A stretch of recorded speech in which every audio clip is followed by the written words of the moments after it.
예, 주인님의 이름으로 문안드립니다. 안녕하십니까? 소문은 들었었는데 장애인 부서를 섬기시는 교사분들을 이렇게 많이 모인 걸 처음 봤습니다. 얼마나 감사하고 놀라운 일인지, 또 그 일을 하시는 도중에 이렇게 한 자리에 모여서 배우기도 하고 교제도 나누고 서로 위로하고 격려하는 아름다운 모습을 보면서 제가 무엇을 얘기할 수 있을까 생각을 해봤습니다.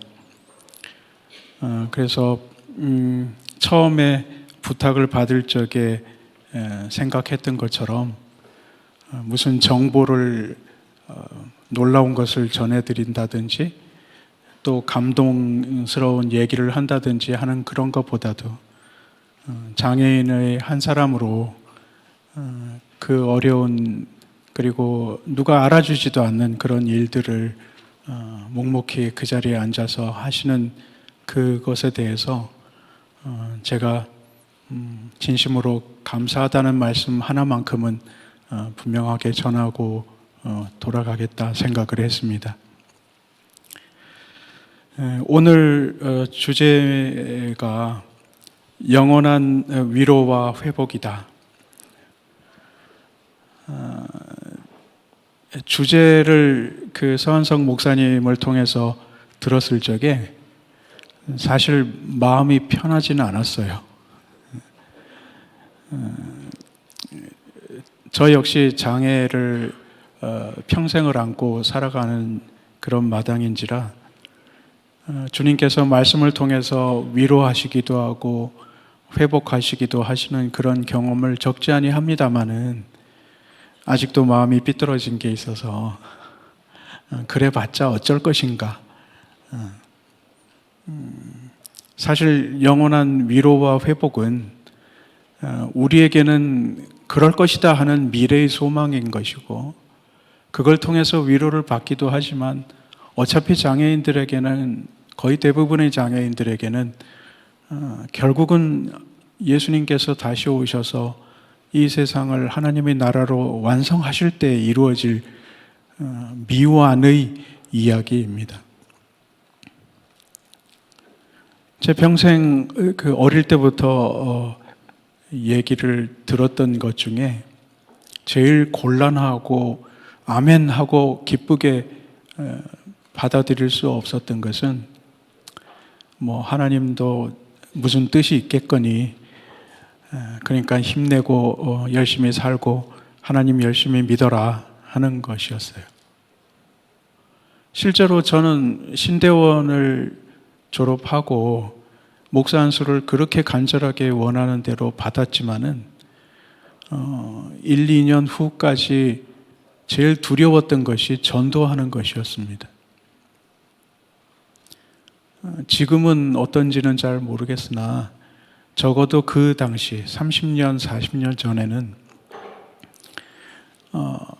교회마다 노방전도라는 것을 했고요. 그래서 이렇게 횡으로 이렇게 띠를 두르고서 이렇게 전도지를 들고 나가는데, 저도 중학교 다닐 때부터 그런 일을 했습니다만서도 마음속에 두려움이 있었죠. 그건 제가 믿는 예수님께서 살아계시고 저를 구원하신 거에 대해서는 분명히 알지만은, 예수 믿으라는 말을 하게 됐을 때 그 말을 들은 사람들이 저에게 그런 예수님이라면 우선 너부터 좀 걷는 게 어떻겠는가 하는 그런 반문을 들을까 두려웠던 것입니다.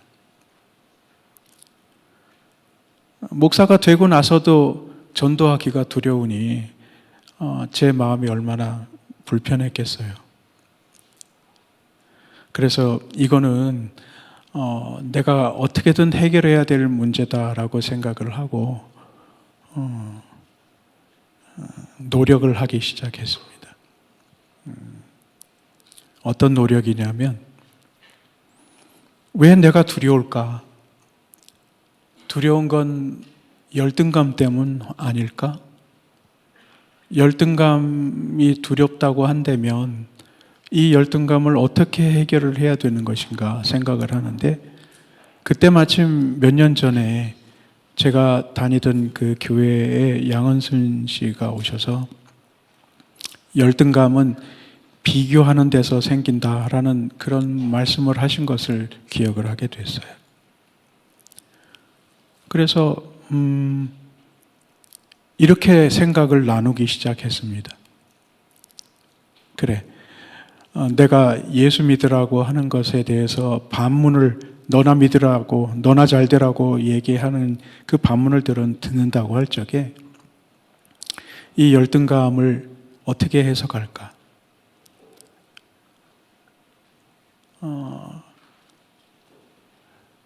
누구를 봤을 적에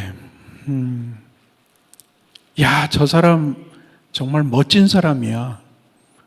잘 뛰기도 하고 잘 걷기도 하고 뭐 학벌도 좋고 공부도 잘하고 머리도 똑똑하고 뭐 그런 것 저런 것, 사람마다 다 좋은 것들이 있죠. 근데 열등감이 비교라고 하는 것을 가지고서 생각을 해보니까 이 상처라고 하는 것이 결국은 그 다음의 문제더라고요.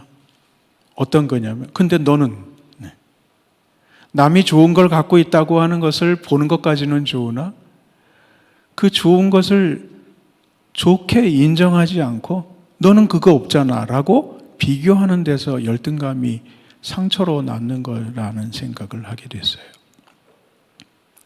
그리고 꼬박 1년 반 동안을 기도하기도 하고 노력하기도 하고 내 자신에게 타이르기도 하면서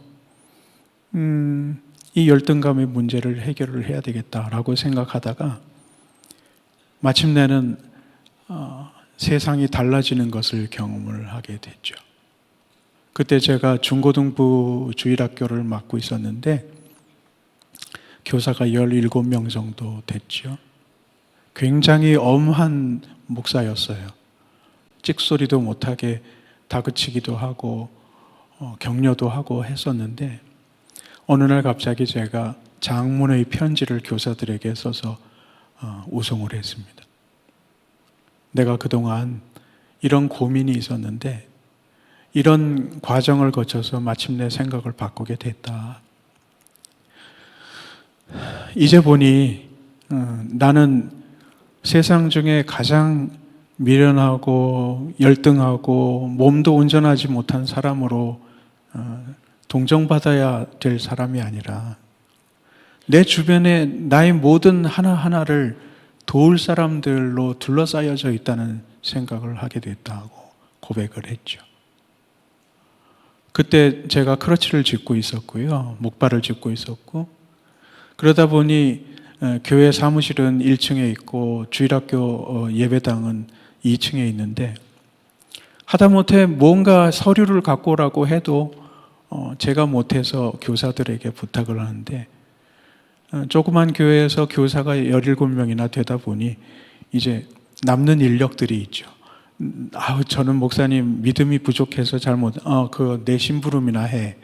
뭐 애들 가르치는 건 내가 봐도 넌 안 될 것 같아. 뭐 이러면서 내 옆에 딱 붙어 있는 교사만 2명이 있었어요. 그런데 그 사람들마저도 저희 부족한 것을 도와주는 협력자였다는 생각을 하게 됐던 거예요. 근데 워낙 제가 엄한 목사였기 때문에 이런 편지를 보내는 게 웬 홍두깨 같은 일일까라고 생각할 것 같아서 그 돌아오는 주일날 아침에 준비 기도회를 하는데 제가 왜 편지를 보내게 됐는지를 제 소회를 짤막하게 전달을 했습니다. 근데 그 얘기를 하는데 너무 슬프고 너무 눈물이 나는 거라. 그래서 할 수 있는 얘기라고는 고맙다고, 부족한 사람 옆에 모질은 사람 말을 들어가면서 나와 함께 중고등부 아이들을 가르치느라고 고생 많이 한다. 이제 보니 내가 못했던 것을 할 수 없어서 슬픈 게 아니라 오히려 내가 할 수 없는 것을 당신들이 있음으로 인해 할 수 있게 된 것을 하나님께 감사하며 살아야 하는 것을 내가 여태까지 절박하게 깨닫지 못하고 살았다고, 고맙다고 고백을 했어요. 그날 교사 준비 기도회는 보통 10분에서 15분 정도를 해야 맞는데 애들은 밖에서 기다리는데 40분 동안을 얘기를 했어요. 너무 고마웠거든요. 어쨌든 제가 다짜고짜 이렇게 말씀을 드리는 것은 이유가 있습니다. 누가 뭐라고 해도 내 마음속에 있는 이 슬픔과 고통, 그리고 거기에서 인한 외로움이라고 하는 것은 스스로가 해결하기 전에는 절대 해결이 되지 않는다 하는 것을 말씀을 드리고 싶은 것이었습니다.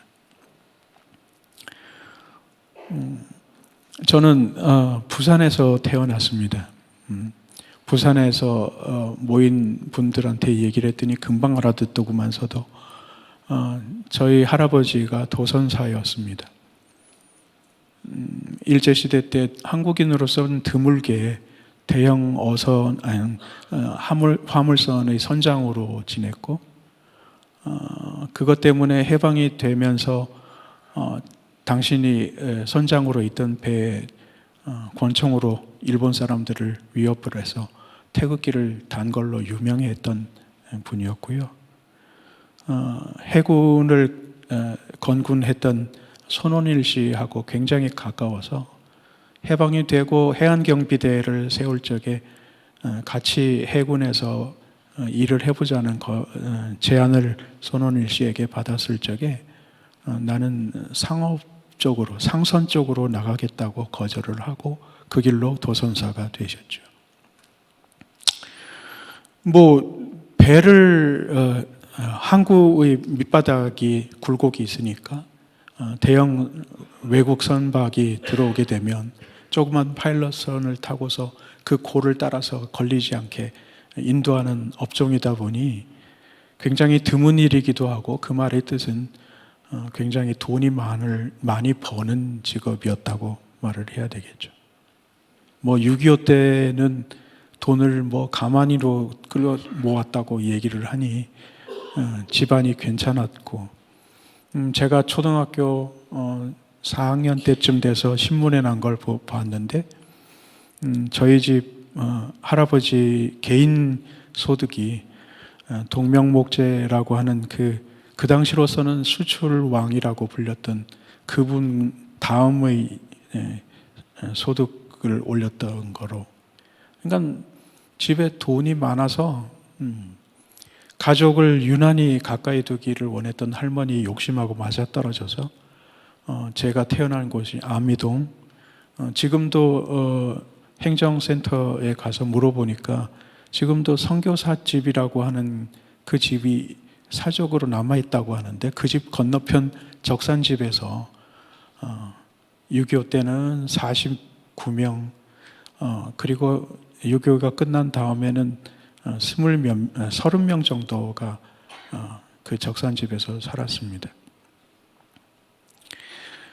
그렇게 딸을 셋을 낳고 장남이 네 번째로 제가 태어났으니까 얼마나 집에서 할머니 할아버지가 기대가 컸겠습니까? 늘 저를 무릎에 얹혀놓고 제 어릴 적에 누나들한테 그랬어요. 제가 그것 때문에 누나들한테 미움도 받았는데 너희 같은 딸 10명하고도 안 받고 그러네. 심지어는 증조 할머니가 아침마다 인도 사과를 갈아가지고 그걸 짜가지고 거기다 참기름 뿌리고 계란 노른자를 얹어가지고 제가 마시게 도와주셨는데, 그거를 누님들이 멀끄러미 쳐다보면 연탄 부찌깽이 가지고 두드려 패러 돌아다니셨어요. 부정 탄다고.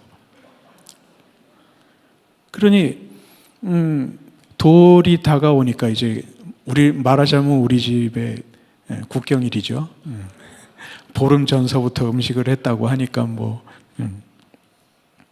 근데 돌 사흘 전서부터 시름시름 이놈이 앓더니만 갑자기 누워가지고 일어나지를 못하는 꼴을 보신 거예요. 그 다음부터 이제 집안이 풍비박산이 나기 시작을 했던 겁니다. 어쨌든 그런 경험을 하면서 살아왔는데, 그 당시에만 해도 TV를 키면은 일본 방송이 부산에선 잡혔어요. 그래서 새까맣게 그 동네 어린 아이들, 어른들 저녁마다 방송을 보러 오곤 했는데, 집안 식구 많지, 주변에 이런 사람들 많지 하다 보니 은연중에 저는 왕처럼 왕자가 돼버린 거죠. 뭐든지 제가 우선순위를 갖게 된 거예요. 그런데요, 그때가 5살, 6살 그 무렵이었는데, 이상하게도 제 마음에는 기쁨이 없었어요. 식구들이 저를 최우선의 우선은 순위로 대우를 하고, 할아버지는 내놓고 딸보다 낫다고 10개보단 1개가 낫지, 뭐 이런 사랑을 받으면서도 내 마음속에 기쁨이 없어. 그래서 어떤 생각을 했느냐면, 왜 우리 집 식구들은 내 말이라면 쩔쩔맬까? 그리고 그 질문에 대한 대답은 하나였어요. 이거 내가 병신이라서 그런가? 내가 몸이 불편하니까 불쌍해서 그러는 거야? 이 생각이 굉장히 오랫동안 제 마음을 지배했어요. 그러니까 내 주변 환경이 얼마나 유복하고 행복하고 그랬어도 정작 저는 행복하지 않다고 생각을 하고 살았던 거죠. 그래서 처음으로 죽음이라는 걸, 나 이거 죽어야 되는 건가? 하고 생각한 게 제 나이 7살 때였어요.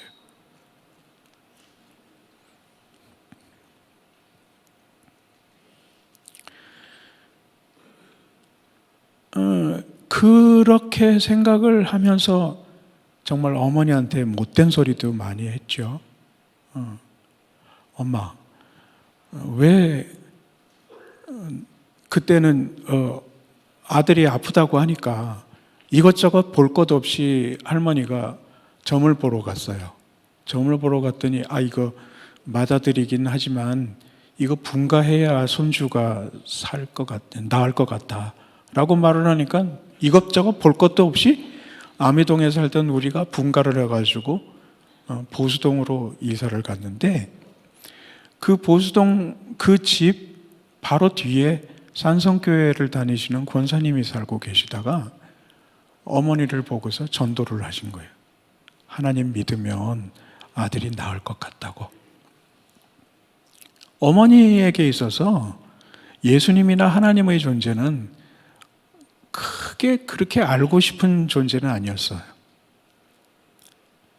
그분에게 있어서 가장 중요한 것은 우리 아들 낫게 하시는 분이라면 이것저것 가리지 않고 그분을 믿겠다고 결정을 하신 거죠.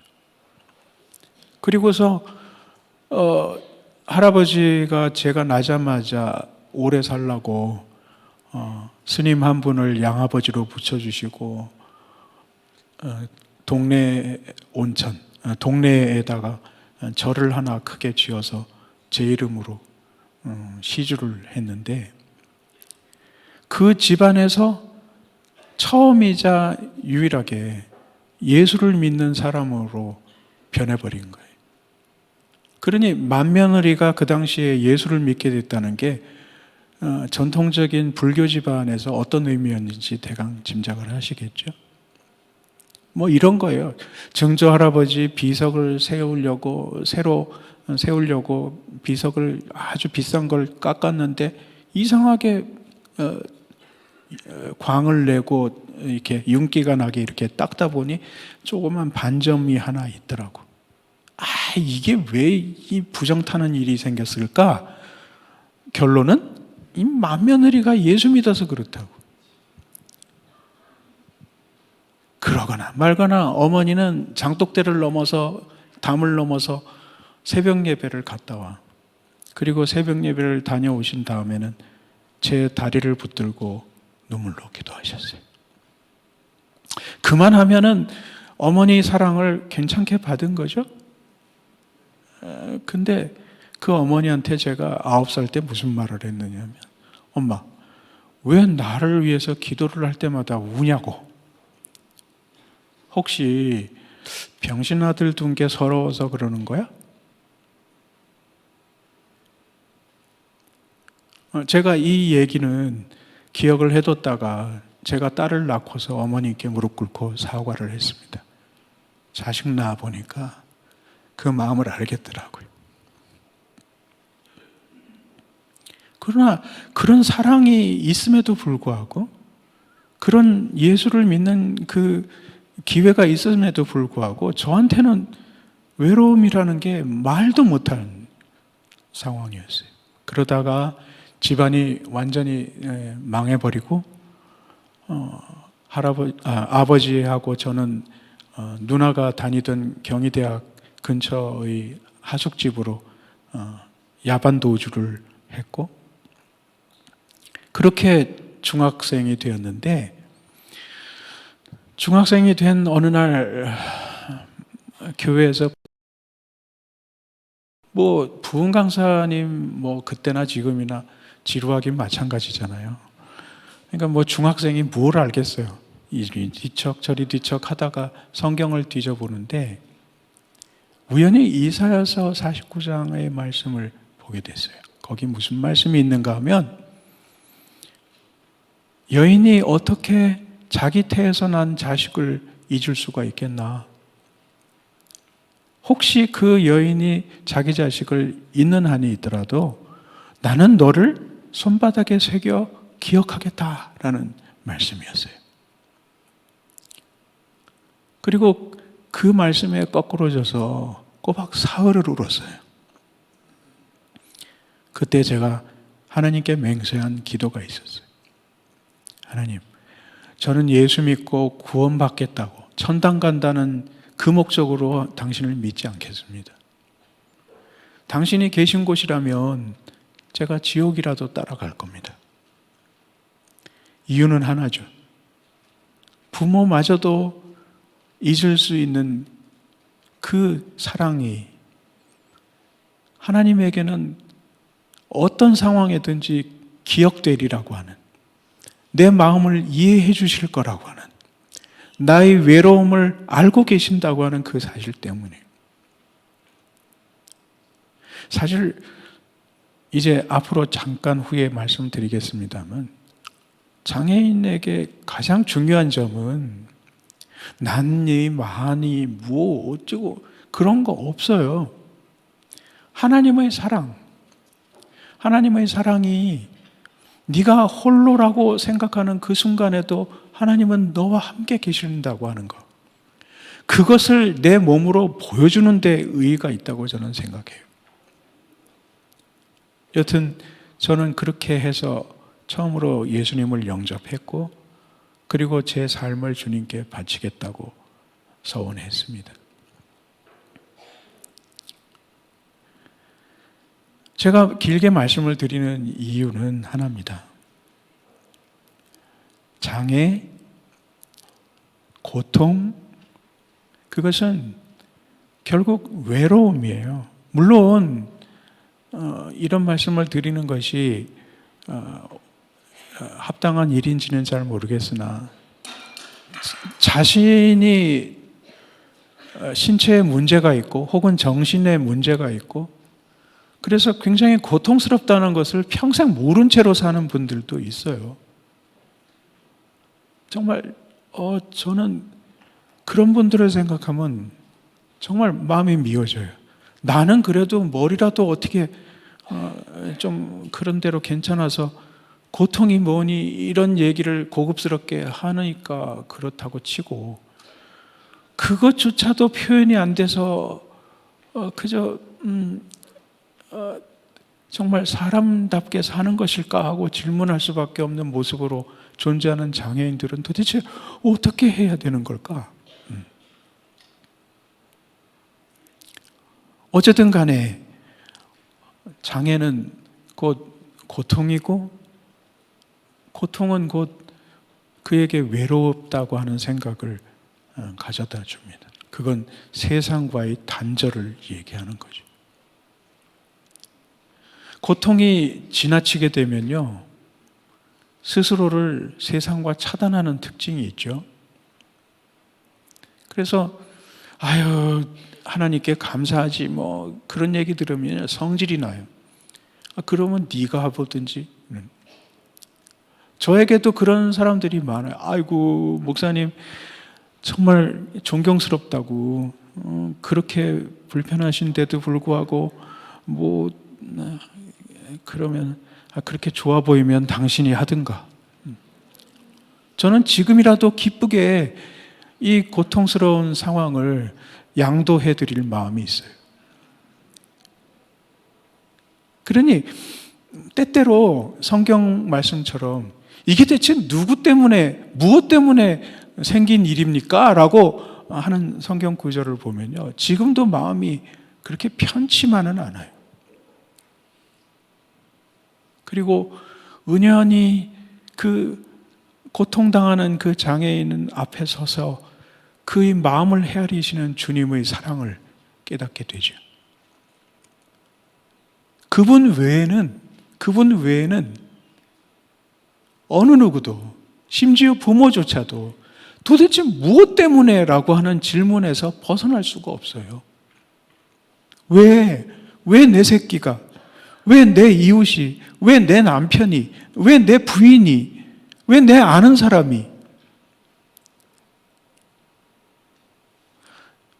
제가 독일로 네덜란드로 유학을 간 때가 1994년도인데요. 그때까지만 해도 승차 거부라는 말이 아주 흔했습니다. 산학금을 채우고 돈을 벌기 위해서 소위 돈이 안 되는 사람들을 태우지 않으려고 하는 거죠. 심지어 한겨울에 목발 짚고 서가지고 4시간을 기다린 적도 있어요. 이렇게 왔다가 가고 저렇게 왔다가 가고 아예 못 본 척하고 4시간. 그러다가 어떻게 택시를 얻어 타면은요, 기사 아저씨가 성질나는 말을 합니다. 아유 아저씨 그거 안 태우려고 했는데 우리 집 사촌 동생이 갑자기 사고가 나서 다리가 부러져가지고 휠체어를 타는데 나무 일 같질 않아가지고 그래. 그때 되면요 고마운 게 아니라 이 세상의 모든 놈들이 다 한번 다리를 분들어뜨려야 되겠다. 주여 그렇게 축복합니다. 그게 고마움이 아니라 그 어려운 중에 양심의 가책이라도 뭐라도 있어가지고 나를 태웠는데 그게 고마운 게 아니라 아이고 저놈은 무슨 사연이 있어서 또 태웠는가. 그러니 이거는 어떻게 해볼 도리가 없는 거지. 어쨌든 우리 지금 진도는 여기까지 왔습니다. 장애는 외로움을 만들고 그 외로움을 달래고 어루만질 분은 인간이 아니라 하나님 그분밖에 없다는 거예요. 사실은 그걸 믿고 우리가 교사로서 봉사한다고 말을 해도 과언이 아닐 것입니다.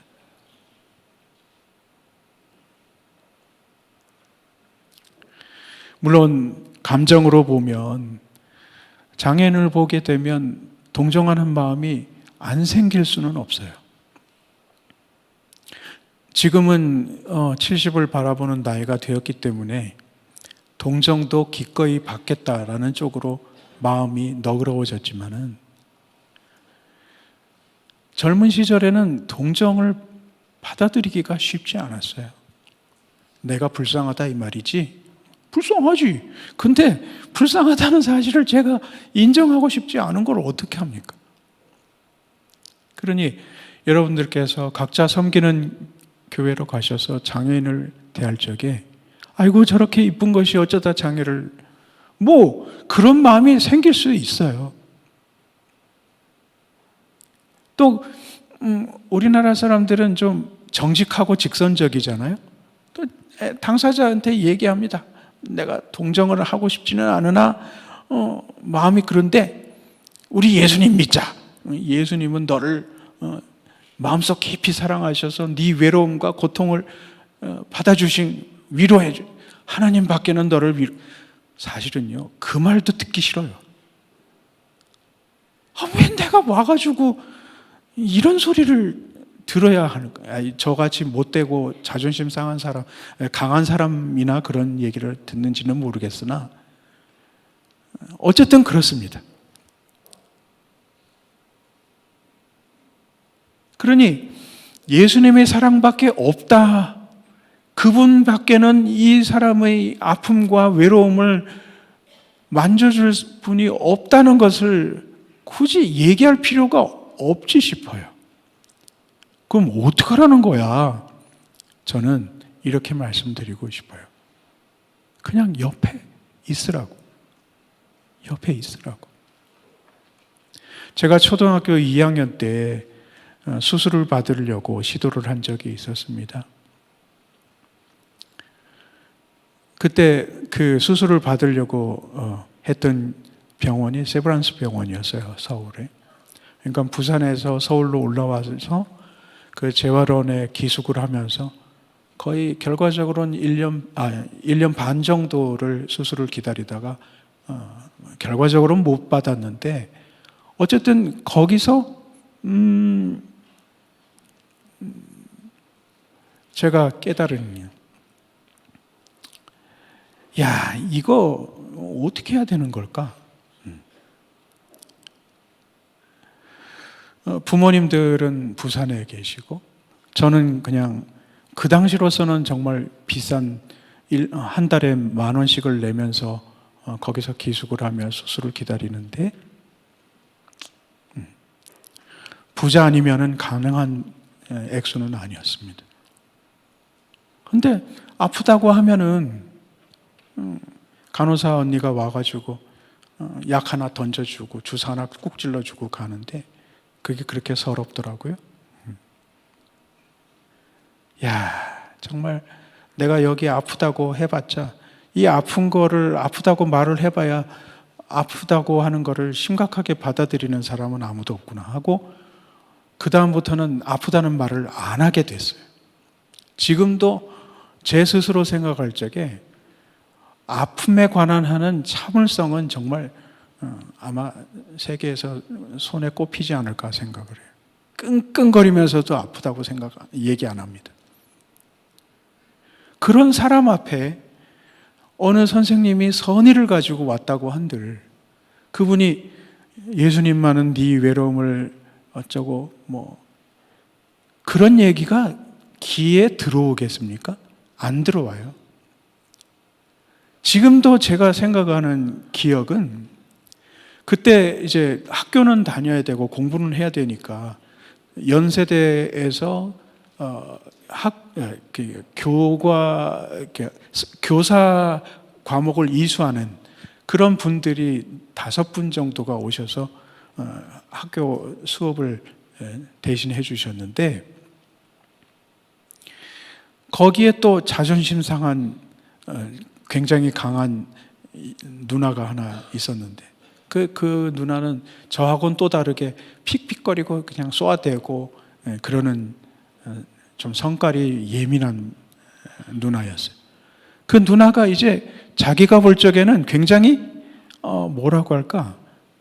이건 좀 성격을 좀 고쳐야 되지 않을까 하는 생각을 했던 것 같아요. 그런데요, 어느 날 보니까 비가 쫙 오는데 재활원 밖에 큰 소나무가 하나 있었는데 그 소나무의 밑에서 그 누나하고 그 교생 선생님하고 둘이 비를 줄줄 맞으면서 서 있는 거예요. 소아마비로 몸이 불편한 누나는 자기가 뭐 때문에 이런 일을 당하는지 잘 모르고 있고, 교생 선생은 뭔가 너 성격 고쳐야 된다, 그러지 않으면 세상 살기 힘들어, 그 얘기를 해주고 싶은데 차마 그걸 못하고서 징징 울면서 그 아이를 바라보고만 있는 거예요.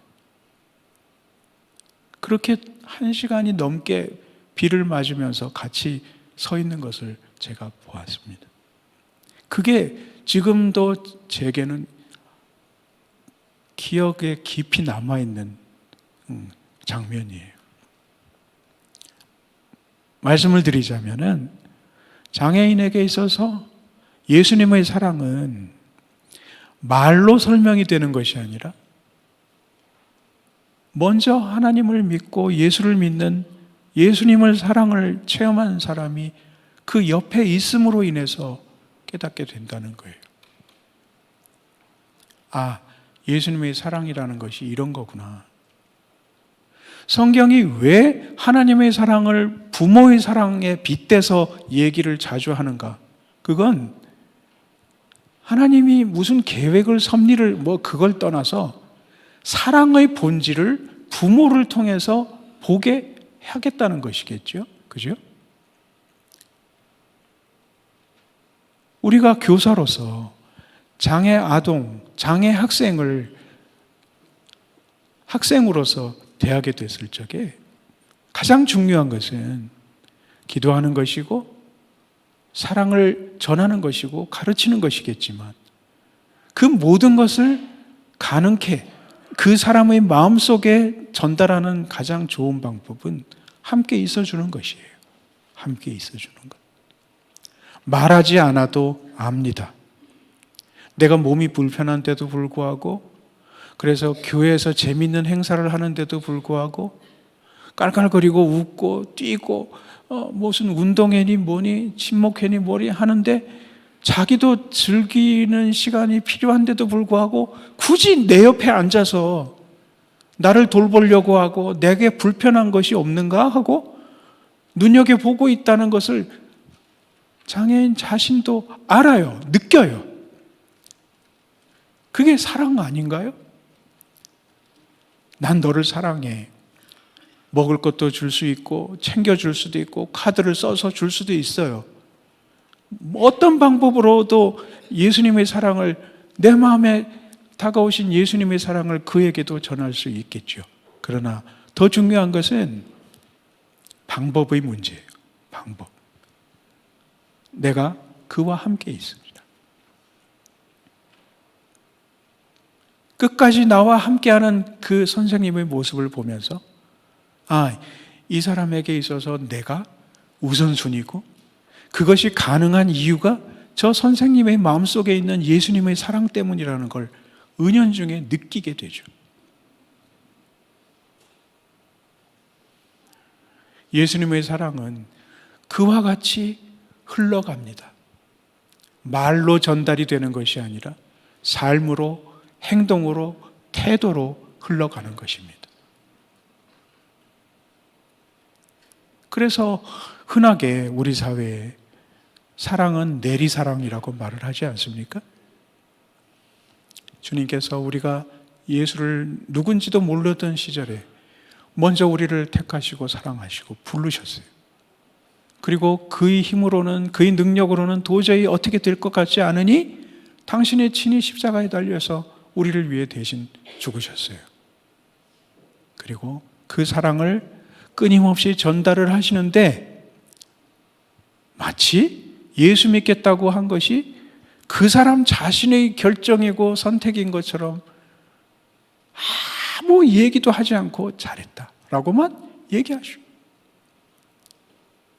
그러나 지나놓고 보면 얼마나 우리가 예수를 믿게 하기 위해서 끊임없이 모든 방법을 다 동원해서 우리에게 말씀하고 공고하셨는지를 시간이 가면 갈수록 절실하게 깨닫게 되는 것이 예수님의 사랑 아닌가요?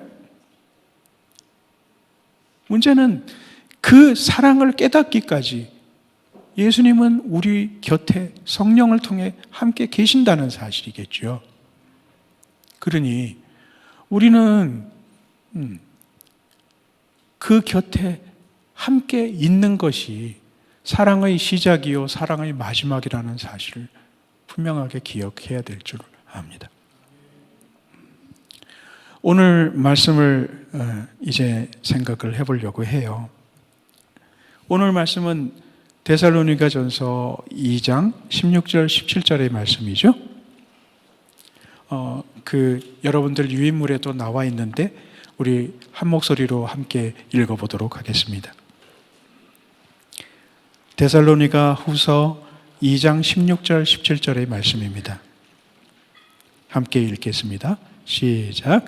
우리 주 예수 그리스도의 우리를 사랑하시고 영원한 위로와 좋은 소망을 은혜로 주신 하나님 우리 아버지께서 너희 마음을 위로하시고 모든 선한 일과 말에 굳건하게 하시기를 원하노라.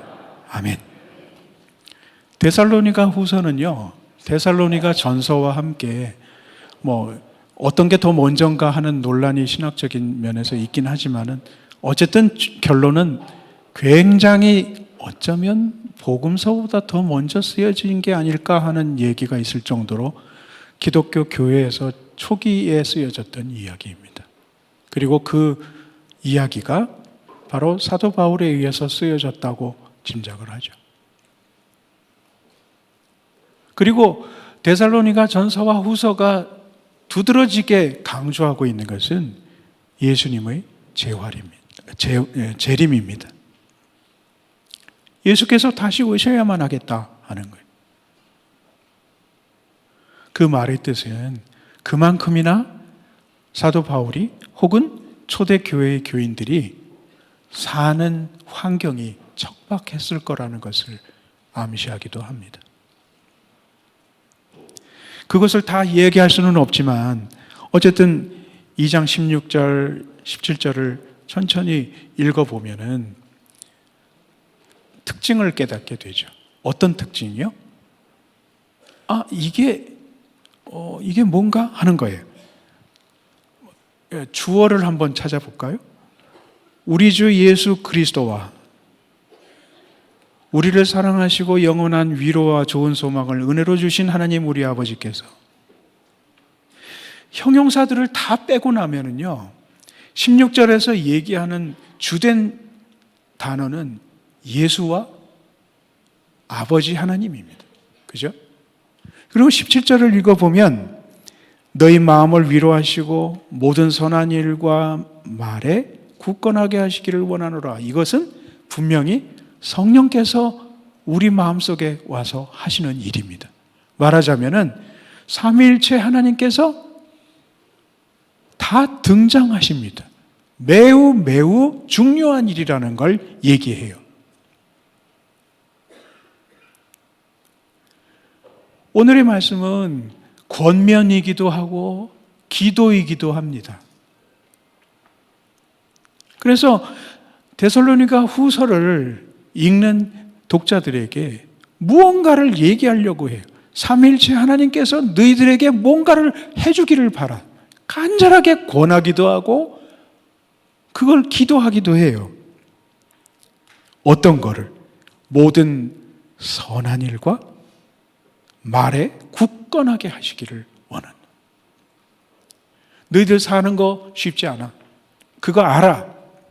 알지만 예수께서 다시 오실 것이라고 하는 그 소망, 그 믿음이 너희들로 하여금 너희 마음속에 위로하기도 하고 선한 일과 선한 말에 굳건하게 변치 않고 그 일에 집중하게 하기를 원한다라고 말하는 거예요.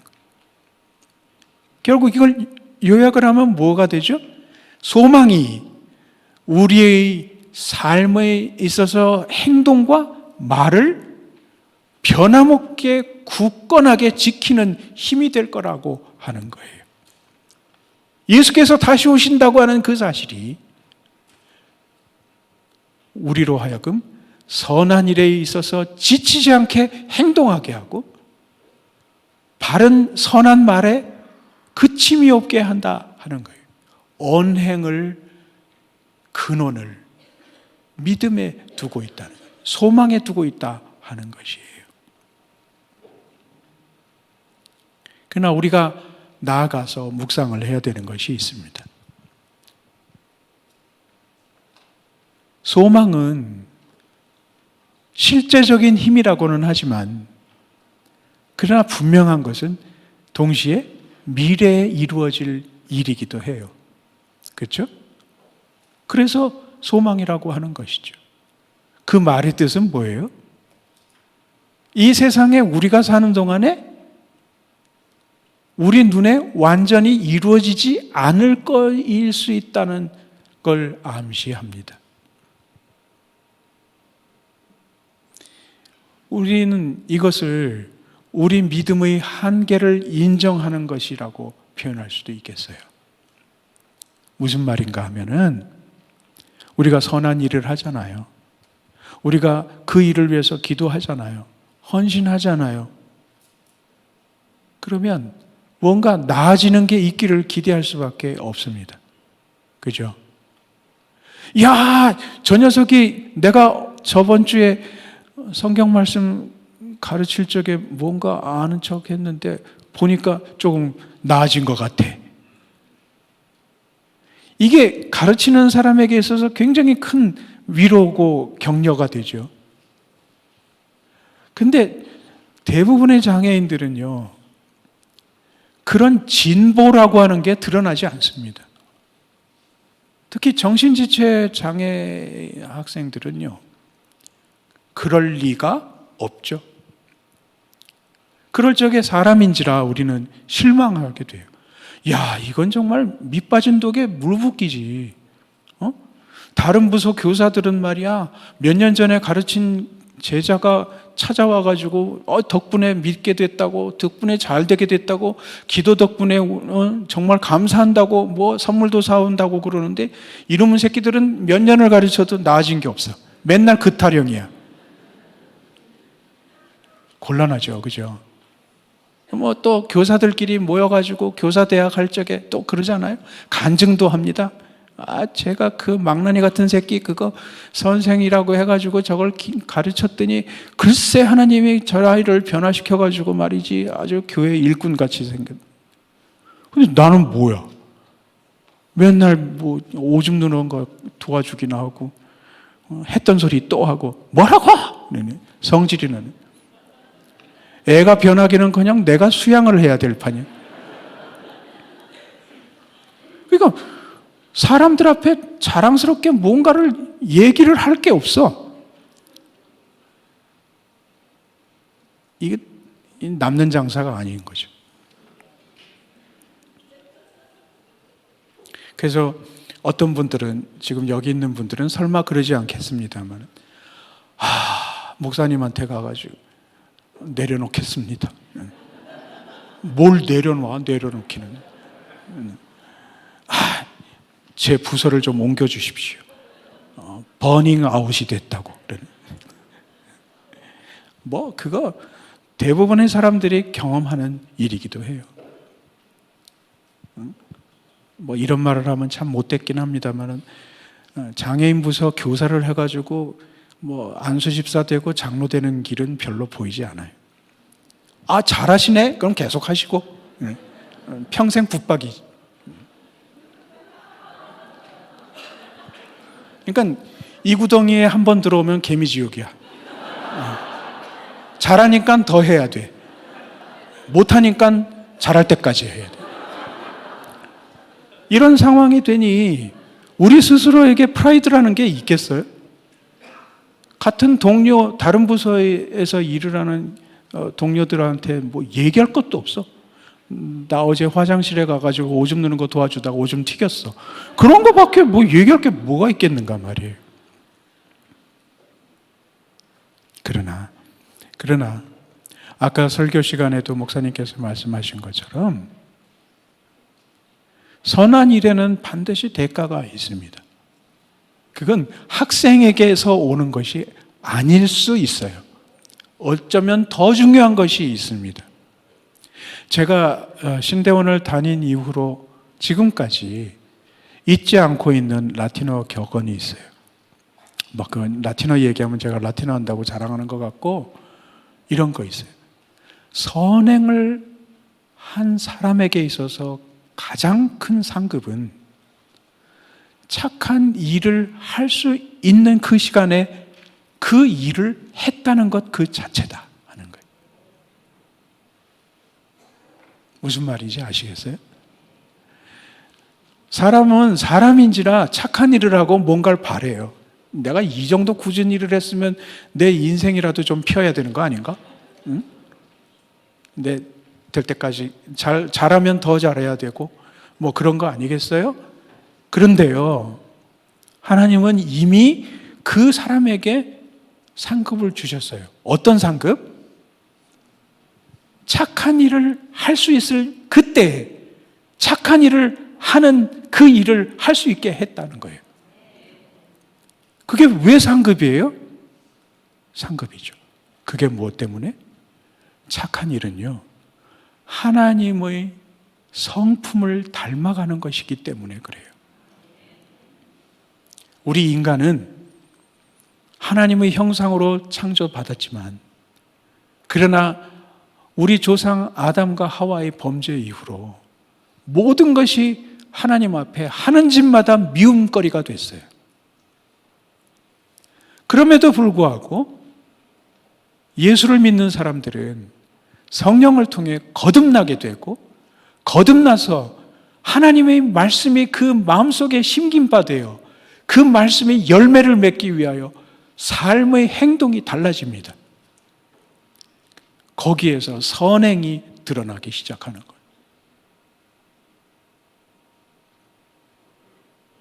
나를 사랑하신 하나님을 위해서, 그분을 기쁘시게 해드리기 위해서 내가 무언가를 해야 되겠다고 결심하는 거예요. 그래서 그 일을 하는 거예요. 그 일을 하는 것을 보시고 하나님께서 착해, 그리고 뭐 돈을 주시든 뭘 주시든 그럴 수는 있으나, 그거보다 더 중요한 것은 그 일을 하나님이 아님에도 불구하고 하나님의 자녀로서 하나님의 성품을 닮아간 그 일을 했다는 거예요.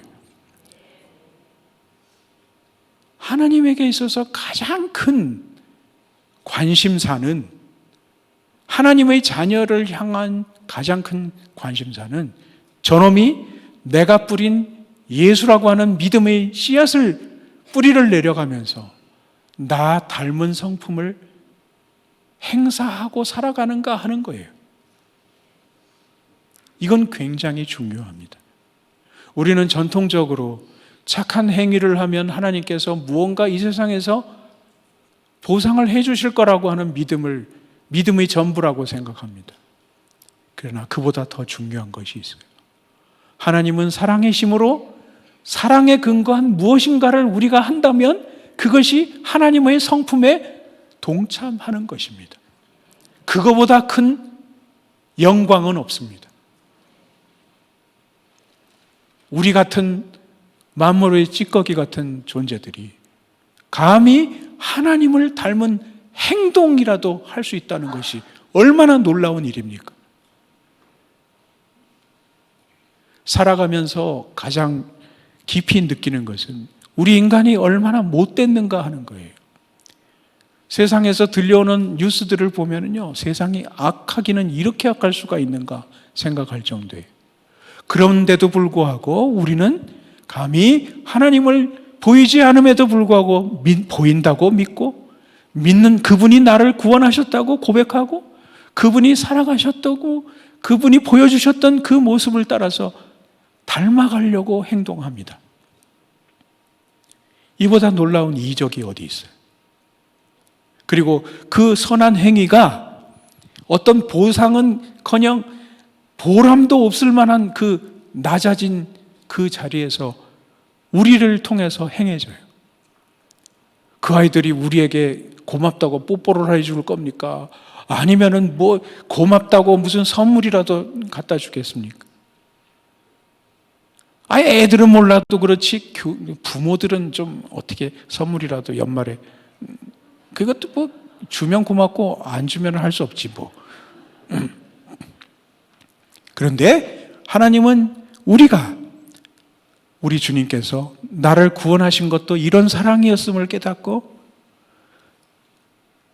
명분도 별로 서지 않고 사람들이 중요하다고 여기지도 않는 그 일을 교사로서 하고 있다는 거예요. 때로는 힘들어요. 어쩌면 우리들이 하고 있는 이 일이 장애인 부모들이 마음 놓고 예배 드릴 수 있게 도와주는 거나 할 수 있는 건가? 하고 느껴질 때도 있죠. 이게 내가 타가소를 하고 있는 것인가?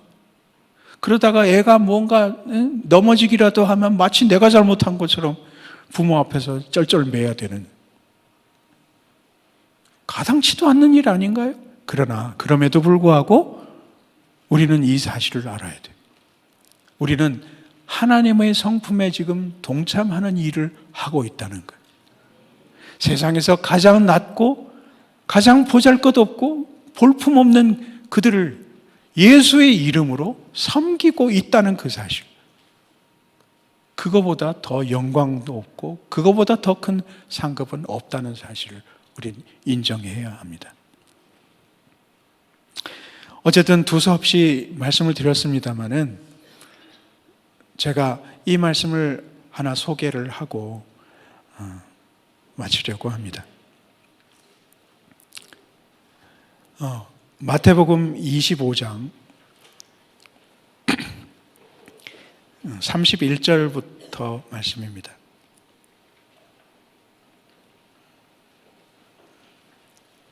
함께 보시면 좋겠는데요.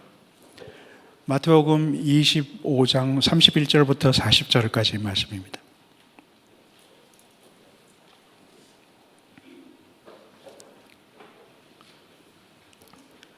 제가 읽겠습니다.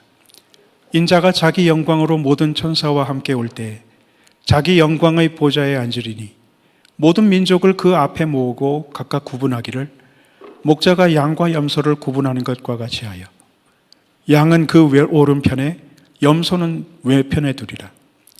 그때 임금이 그 오른편에 있는 자들에게 이르시되 내 아버지께 복받을 자들이여 나와 창세로부터 너희를 위하여 예비된 나라를 상속받으라. 내가 줄일 때 너희가 먹을 것을 주었고 목마를 때 마시게 하였고 나그네 되었을 때 영접하였고 헐벗었을 때 옷을 입혔고 병들었을 때 돌보았고 옥에 갇혔을 때 와서 보았느니라. 이에 의인들이 대답하여 이르되 주여 우리가 어느 때에 주께서 줄이신 것을 보고 음식을 대접하였으며 목마르신 것을 보고 마시게 하였나이까? 어느 때에 나그네 되신 것을 보고 영접하였으며 헐벗으신 것을 보고 옷 입히셨나이까? 어느 때에 병드신 것이나 옥에 갇히신 것을 보고 가서 배웠나이까 하리니 임금이 대답하여 이르시되 내가 진실로 너희에게 이르노니 너희가 여기 내 형제 중에 지극히 작은 자 하나에게 한 것이 곧 내게 한 것이니라. 이 말씀이 우리에게 전달하려는 메시지는 분명합니다. 우리는 부지 중에 무엇인가를 해요. 그리고 그 부지 중에 하는 것을 예수님의 이름으로 합니다.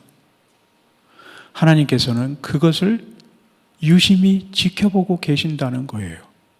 그리고 하나님께서는 그것을 틀림없이 갚으신다는 거예요. 그리고 더 중요한 것은 그 선한 행위를 마치 자기에게 한 것처럼 여기신다고 말합니다. 왜일까요?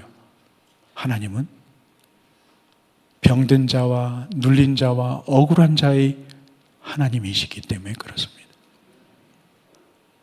세상에서 보상을 기대하기 어려운 사람을 돕는 것, 세상에서 나아질 기대가 절대 가능하지 않은 사람을 사랑하는 것, 세상에서 고맙다는 말이 나올 것 같아 보이지 않는 사람, 그를 사랑하는 것, 그들을 섬기는 일이 우리에게는 분명히 지치는 일이고 힘든 일이기, 우리를 나가 떨어지게 하는 일이 틀림없겠지만은, 그러나 그 일이 하나님의 착한 성품에 동참하는 일이기도 하고 하나님 대신하는 일이기도 하다는 사실을 우리가 기억하고 우리의 일을 지치지 않고 해야 될 근거가 여기 있다는 것을 이해해 주셨으면 좋겠습니다. 저는 여러분들이 하나님과 방불한 모습으로 살아가는 하나님의 자녀들이라고 감히 말씀드리고 싶습니다.